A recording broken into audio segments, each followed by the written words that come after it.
up, press guys? What's up? Today we are at the Dayton International Airport and we're going to walk around a little bit, take some pictures, video. Let's go check her out and see what's what. Maybe we can get a hold of the airport police and see what their requirements are to be an officer here, if it's different for being here versus like the city or something like that. So yeah, let's get to it, man. Looks like a lot of this is new since I've been here.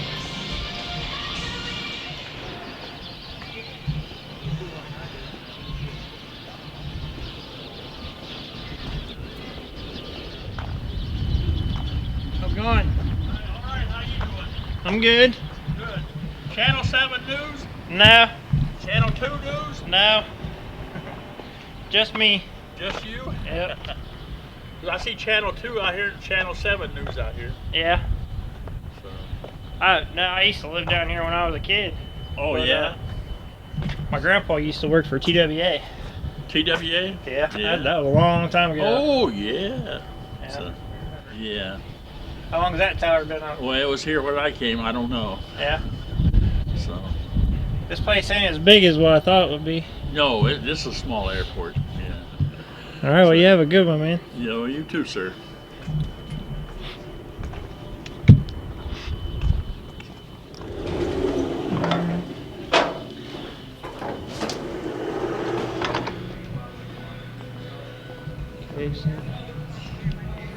We're at the far end of the airport from parking, and down here you got baggage assistance and your baggage claims.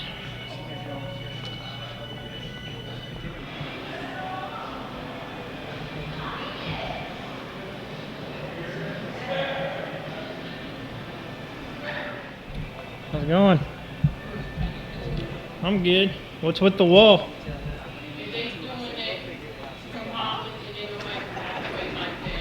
You gonna make a walkway like that? Yeah, like that one right here. See how you can, don't have to walk, you can take it like an escalator. Yeah. That's what they do. Oh, they're putting that in. So how do you get to security then, around this way? Right there where it says standard. Oh. Yeah? Huh? She's talking to me. Let's go see her. She was talking to me. Who was I talking? did. I heard her say something to Oh, me. she just asked you want to take her picture. She's. Oh, do I want to take her picture? Yeah. I can take her picture. What are they doing over there? Can you see like what they're doing? Doing here? Yeah, for They're rebuilding our checkpoint, yeah. so we can peek through, holes, but we can't really see everything. Oh, you can't see nothing really. So like, are you guys? Are you guys like police officer type?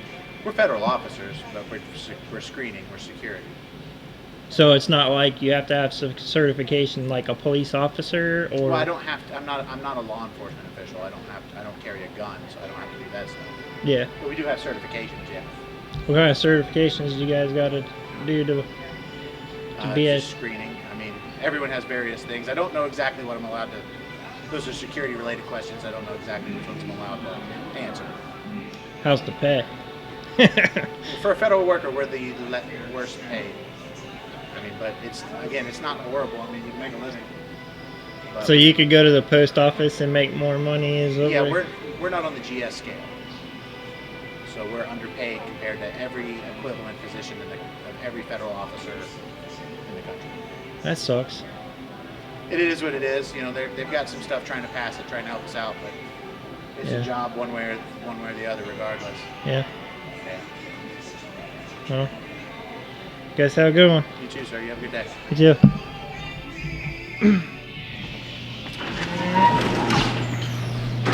Right outside. Yes, sir. You mind answering some questions? About? I was just wanting to ask questions about how to become a police officer. Like Okay.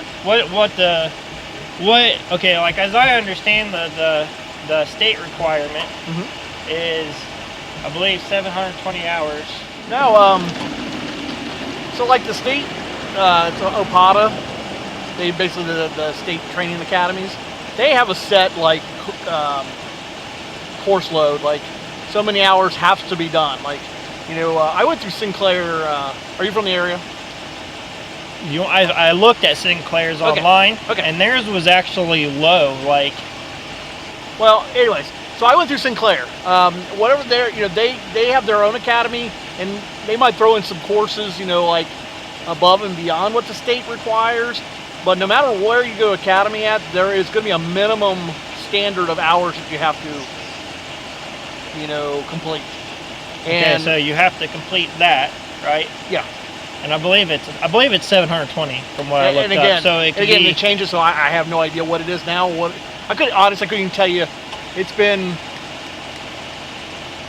14 years since I went through academy. So what is now compared to 14 years ago, I'm sure it's quite the difference. so as far as state, it's just that and your gun certificate, correct? Well, I mean, and that's part of going through academy is you're going to go through firearms training there as well. Okay, so And then once you get hired here, firearms, you're going to usually have to qualify with whatever department you're shooting that you're going to be with. beyond that, it's departmental, right? As far as Well, like this year, the state usually will put out like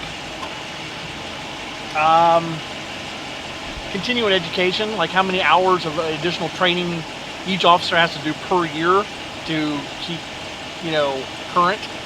I think this year was like 24 or 26 hours that we had to complete. Some years it's less, some years it's more. So that's per the state. that's for the state. So then the department can add on top of that, right? Absolutely. So like, you work for Dayton Airport, or do I you work for the city of Dayton, but we are actually our own separate department. I don't know. We do our own training. You know, like we're completely separate, except for the paychecks. You know, it all comes from the city of Dayton. So is yours more extensive than Dayton Police, or is it? And I couldn't tell you. I mean, know. I don't know what. You know, again, every now and then we'll cross train. Like sometimes, like their SWAT officers will come up and run through like active shooter training and stuff like that. But you know, we use their firing range. But for the most part, you know, we're really. I think maybe some of our K9 guys might train with some of their K9 guys, but I mean, we definitely don't do whatever they do. Like we're completely separate, with the exception of we all work for the city. Yeah, I like the state put out whatever it was this year was again 26 hours, and that there was some mandated courses you had to take. So that was a little bit of everything from, you know, retouching back up on domestic violence type cases and stuff like that, or new case law, you know, as far as like CCW laws, you know, with the Yeah, because all that stuff just kind of changed a little bit. Yep. So that was obviously they kind of mandated that everybody had to do that kind of training. You know, just kind of keep you updated on some of the new stuff. What's that? All right, so of everything that you have to learn as an officer, we just talked about, you know, like your pot training it's roughly like 6 to 9 months, I believe, depending on what course you take. Okay. So you have to learn the laws that you're supposed to enforce, and how to de-escalate, how to protect yourself, your physical training, your gun training, mentally ill people on drugs, you know, like all that stuff. That's a lot of stuff, right? Do you feel that 6 to 9 months of training is adequate? I think with like any job, you know, you kind of get a basic, you know, ground, something to build off of. I know, like a long time ago when I first got into it, you know, everybody said that, like, you know, take what you learn from academy and you build from it. So I mean, kind of like hands-on training. I mean, you're not going to learn everything. You know, they can't teach you everything that you're going to experience. So, and I don't know if they extended academy longer and longer and longer, you're still not going to cover everything that you would ever deal with. In a perfect, So you feel that it's adequate then? in a perfect world, You know, I feel like most jobs could learn more, but we don't live in a perfect world. You know? Oh hell no, we don't. So, But you can only try to make it a little bit better each day. absolutely, absolutely. And you know, to be a good officer, I don't think you come in and learn the bare minimum. You know, you push to continue your training, and I think there should be stricter laws on some officers, though. as far as what? Discipline. You see a lot of videos on like YouTube and stuff where officers have, I can understand, like say you pulled me over and you're kind of fibbing to me a little bit, you know, I mean, trying to get me to cough up some information so you can get something on me. I can see that.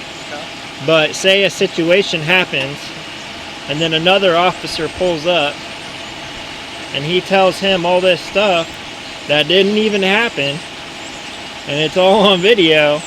Now he just lied to another officer, and then he turns around and writes tickets or whatever, which are completely false, and he still has a job.